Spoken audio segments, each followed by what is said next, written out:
Hello everyone. So the other day I was having a bit of a route around on my shelves and I discovered this, which I've had for a while. It is a genuine Volvo Accessories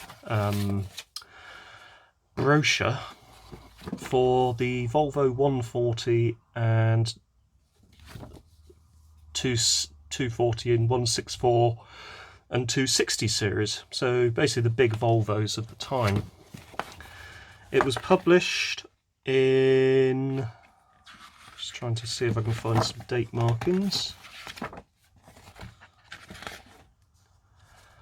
probably sometime after 1976, because that would be the time, so around the time that the 240 and 260 or the 244, 245, 264, 265 actually came in on stream. Now there is a couple of bits of paper that came with it. First off, there we are, there's actually a date on there, April 1978. So this is a price list for the Volvo 200 series, that's all the accessories rather. Let's see if I can pick out some interesting ones that we take into take for granted these days. Okay, electric windows front and electric windows rear. So for the fronts you're looking at £97.50, so including VAT, £105.30 in total. That's probably about £300 or £400 these days. For the rears, you're looking at £116.10, so to get electric windows across the whole lot, you're looking at nearly £1,000 in today's money. What else can you have? Oh, tropical seat covers, they sound fun. I like the sound of those. You've got instrumentation, so we've got the GT instrument panel. Now that is quite something to behold. I'll be showing you that in a moment. I'm actually trying to see if we've got some of the real sort of big options, like air conditioning. That's the one I'm sort of hunting out for. Doesn't look like you can actually get that added unless you go for the top of the range model. You can get an automatic load leveling system, so basically self-leveling suspension. You can also get different ranges of radio cassettes, which is quite nice. Hang on a minute. Stereo executive, medium, long wave, VHF, MPX, stereo 4 with record. That's odd. Never seen that before. So you can actually have a radio cassette player that records. That's very unusual. In your car. We have this. This looks like I don't know if this is Volvo specific, but this is what looks like a service schedule. So every 3,000 miles, every 6,000 miles, every 12,000 miles. So you would have had to sort of take your car in at 3, 6 or 12 months for sort of a general inspection, especially when you look at things like grease nipples, lubricate. A lot of all of that now is actually taken away from today's motorists with the extended service schedules. So really you don't have to sort of have your car serviced until 12 months has passed, or sort of 10 or 12,000 miles. With the flexible schedules they have sort of up to 20,000 miles, but I don't tend to agree with those. It's for me on the Zafira Tourer, it's twice yearly for the oil change, once a year for the major service. Anyway, back to this. Let's have a look. Your Volvo has been made to allow you to travel safe and sound in comfort. Volvo accessories have been designed and produced for those of you with special requirements, for those of you that want to adapt your car to suit you, for those of you who want to make your Volvo even more comfortable or luxurious, and for those of you who want to give your Volvo its own personal character. Genuine Volvo accessories are carefully tested and in many cases designed by Volvo for the discerning motorist. What can we have? Well, within the safety options we can have a warning triangle, which is quite useful. We can have an ice warner, which will tell you if it's icy outside.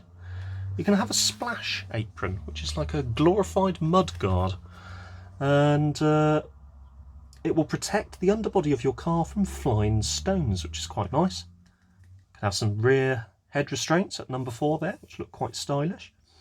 You can have a guard net, which is a nylon net in a in a chromed tubular steel frame, or you can have a wire dog net, which is a wire net in a tubular steel frame. There's the very big dog and a man, and this nice green paintwork. Continuing with the safety theme, we can have a sun visor there, which protects against dazzle, so that's actually quite useful because that covers the area that the other sun visors won't cover. A fire extinguisher at number 4. At number 2 we can have tow rope. That's a 5-metre polythene tow rope with a warning flag in the centre. Can pull loads up to 1,800 kilograms or 4,000 pounds. That's actually pretty good. Probably have to replace that every once in a while, but yeah, not bad. What else have we got? Rear cargo mat. That's quite a nice feature. Protect the original matting in your cargo space. Can also be used when the rear seat is unfolded. Very handy indeed. Fire extinguisher, which is filled with 1 kilogram of highly effective powder. A lockable tank cap, which is only applicable up to 1973.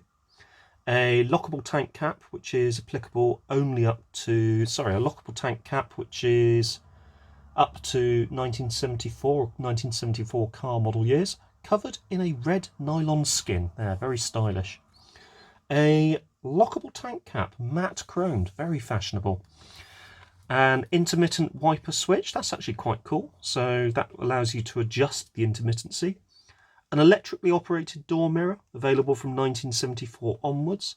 This rather stylish and practical mirror extension arm, ideal for the Caravanner. That's from 1974. Not suitable for internally adjustable door mirrors, electrical manual. And, to cap it all off, bumper reflectors. God, look at those. You will be able to be safe and be seen with your splash apron, your chrome exhaust tip, your mud flaps, and your reflective bumper strip. Style personified. What more do you need? Moving on to family safety. We have at 1 and 2, we have child safety seats for the front and rear seats. Available in the UK, subject to BSI approval. When small children travel in cars, they must be kept as safe as possible. The Volvo child safety seat gives the best possible protection up to a height of 117 centimetres. That's 3 foot 10 inches in old money. About 6 years of age. The seat can be fitted into the front and or the rear seat in a matter of minutes without tools. This accessory has been collision tested at 50 kilometres an hour. That's 30 miles an hour in older currency. We've also got the child bench that fills up space between the front and rear seats and lets your child nap for longer journeys. There. That's actually quite cool. You wouldn't get away with that now because of the regulations of seatbelts, but that's a nice feature. What else is there? The child guard. That fills up the space between the front and rear seat squabs. Oh, look at that. A tiny little headrest. Stops this eager child from getting into the front to look at the GT instrument cluster here and also admire the GT steering wheel, which this vehicle has been so obviously equipped with. And we have at number 5, the auxiliary seat for the Volvo 145 and 245. Fits backwards behind the rear seats, comes with armrests, head restraints and seat belts, and folds flush on the floor when not in use. Now, the section we've all been waiting for. Sport. Yes, sport. We start with the GT steering wheel. Look at that. Just look at it. It's got GT in the middle. It's got some stylish padding. It's got a steering wheel thing. It fulfills the highest safety requirements. It's covered in cool and comfortable imitation leather. For the Volvo 240 and 260 series from 1976 onwards. Actually, I quite like this. I would have quite happily have had that at the time. But number 2, the Rev Counter. Helps you change gear at the right engine speed, installs in a recess on the instrument panel. 1973 car models onwards, I guess.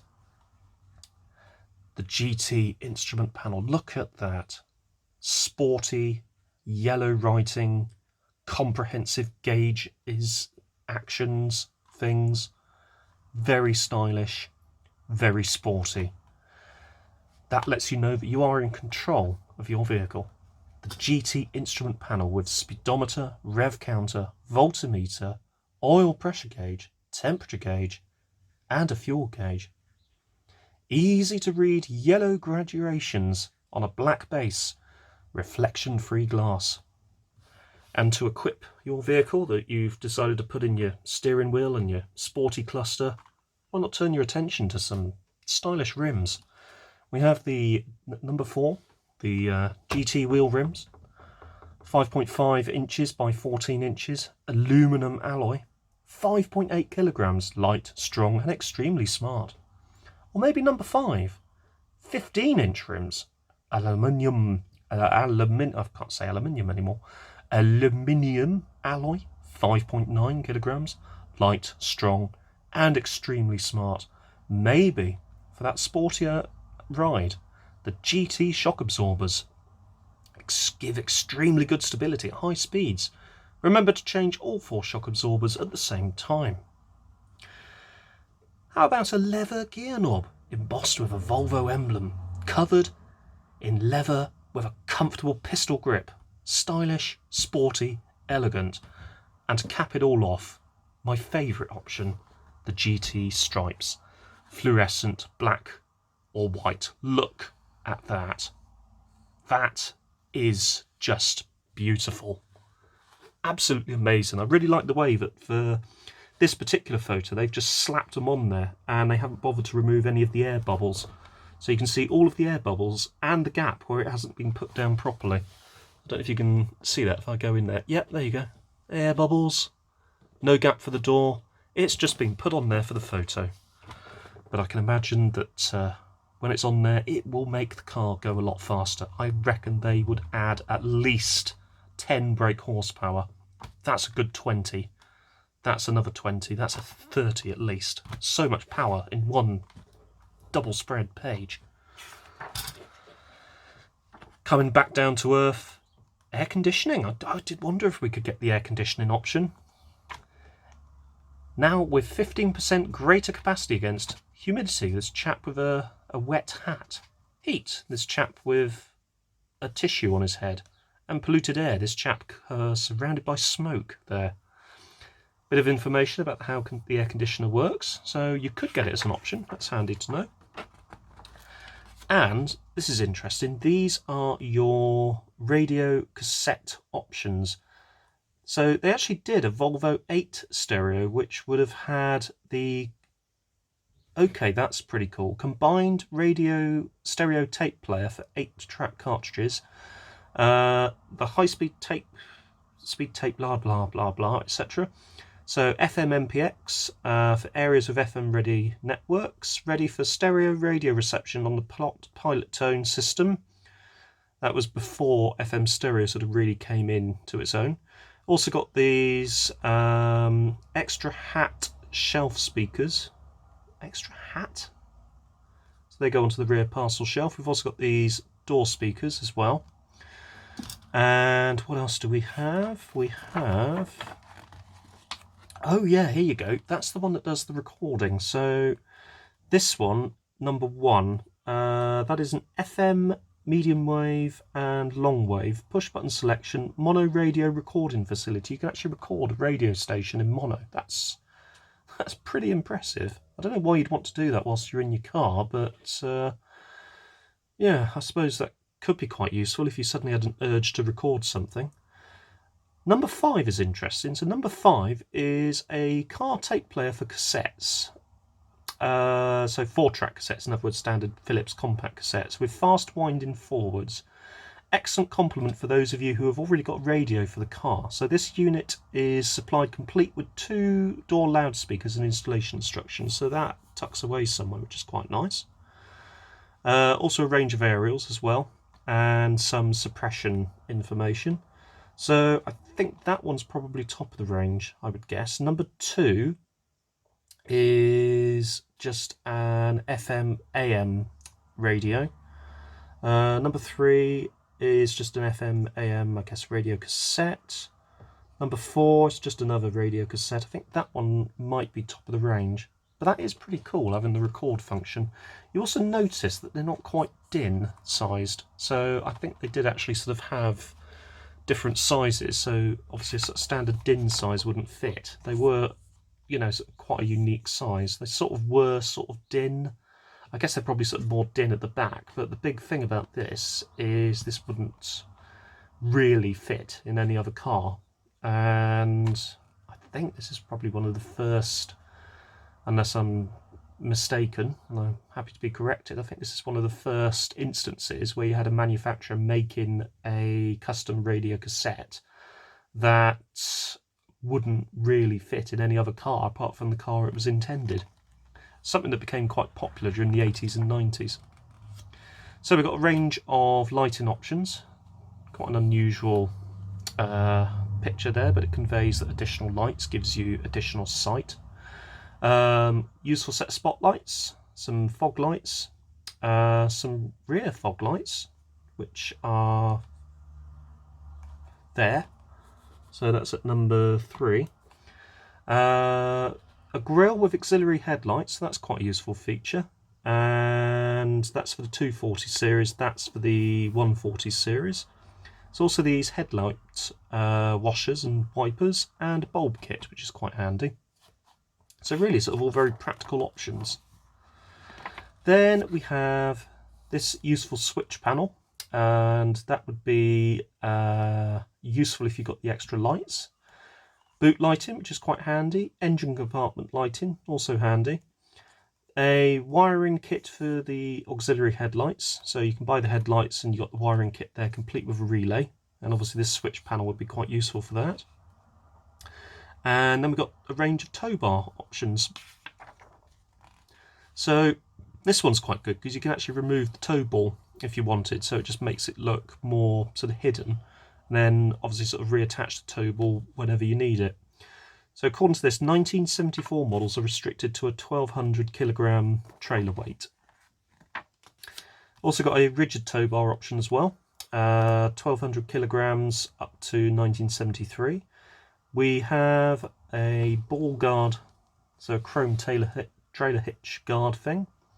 Also got the caravan shock absorbers, so they're quite handy. They are what are they for? Rear shock absorbers with auxiliary springs, stand up to heavy loading, the wiring kit for the tow bar, a splash apron with recess, so you can get one of those splash apron things that's actually got the recess for the tow bar, a leveling system, which is quite handy, which is you can have an automatic system here where you can obviously just sort of pump it up and decrease pressure as you need to, or a semi-automatic system here where I believe you just pump it up manually. So you would pump it up in the same way as you would pump up your tyres. Vauxhall had something very similar on the Cavalier. You could get sort of this option where you'd have basically inflatable rear shock absorbers, and you'd have a little Schrader valve in the boot area, which you would just effectively just attach a tyre line and pump it up if you wanted to sort of maintain level. This stowage option is quite handy. So you've got this tunnel console that can be complemented with a recess for the parking heater timer if you have such a thing fitted. You've got another tunnel console which also has a cup holder by the looks of it. Another tunnel console here which is for automatic transmission. You've got a door pocket which has a nice reflective strip on it as well. And you've got a console between the front seat and door there, which is quite handy. Fascia console there, which is ideal for oddments. And a boot storage box there, which is quite nice, and also quite like that for the saloon, the boot storage basket. That's definitely a nice little option. And also all of these things that you can store: fruit, maps and smokes. Definitely a brochure of its time. Now we've got a selection of roof rack options. Need I say more? Practical, stylish, and that was actually quite nice, actually, the chrome one, especially on the estate. The rest of them are saloon options, but that's nice. I also like this one, the wooden slats on it. That's number 4. Zinc plated iron profile and steel tubing, 9 varnished wood loading ribs attached to guttering at 6 points. So that's quite nice. Number 5 is a nice one. That's a chrome roof rack. Give your estate car that extra elegance with the exclusive Volvo chrome tubular steel rack. That's very classy. Then we've got trim and practical items. So electric window winders at number 3. An armrest, that's quite handy, at number 4. A stylish wind deflector. I always like those wind deflectors, at number 5. It's a shame they don't have those anymore, but they look fantastic on cars from the 70s and 80s. We've got some nice wheel trims there at number 6. They're quite pleasant. We have skid rails. I see skid guards. So skid guards at number 7 is skid guards. Okay, snow chains, in other words. Excellent aid when driving on snow, ice or mud. We've got a chrome tailpipe extension there, which is chromed brass apparently, and a steering wheel cover at number 9 there, available in leather or vinyl. That's quite nice. Then we got a range of fuel cans and car mats, and also number 6 is interesting. That's a battery tester, so that's quite cool. That plugs into the cigar lighter output by the looks of it. We've got a fuel can at number 1, which fits quite nicely inside the spare wheel. Holds up to 6 litres. We've got a standard size fuel can at number 2, contains 5 litres. We've got this one here at number 3, which is a plastic one. Not for the UK though, that's interesting. And we've got a jerry can, which obviously holds 20 litres at number 5. That's a jerry can as a jerry can. They really haven't changed over the years. In fact, that looks like a couple of green jerry cans I've got in the shed. Exactly the same. Number 7, rubber mats. Number 9, jump leads, obviously quite handy. Number 8, a floor tray. So that is available for front and rear floors. That's quite handy. And then we've got car rugs. Nice range of car rugs. That's not something you really have anymore. Soft, comfortable blankets in a variety of colours and patterns. 55% wool, 45% rayon wool. Front runner seat covers. Very nice range of colourful covers. Definitely colours of the 70s, but a nice range of colours nonetheless. Selection of winter aids like quick start, carburetor spirits, anti-lock, antifreeze, washer fluid, lock oil and lock spray. Also got some universal oil and anti-corrosion oil rust protection here at number 4 there. Number 5, some touch-up paints, and number 6, some brake fluid. And that's my Iowa project just getting disturbed. Let's pop that back there. Then we've got some stuff about Volvo quality. So the best way to get the right part for your Volvo is to always insist on genuine Volvo parts, the same parts as the car is made of. Good advice, which still plays through to today.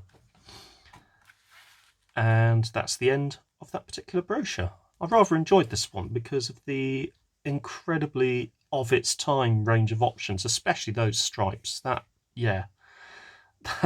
really are quite special. They could have at least done a better job of applying them, because you can see the creases on them and it just looks, it really puts you off them. But yeah, the wheels were nice though, and I quite liked the GT steering wheel and GT instrument cluster. I thought they were quite stylish. Anyway, that's the end of that video. If you found this video interesting, don't forget to hit the like button. Don't forget to subscribe, and I'll see you next time. Thanks for watching, take care, and see you soon.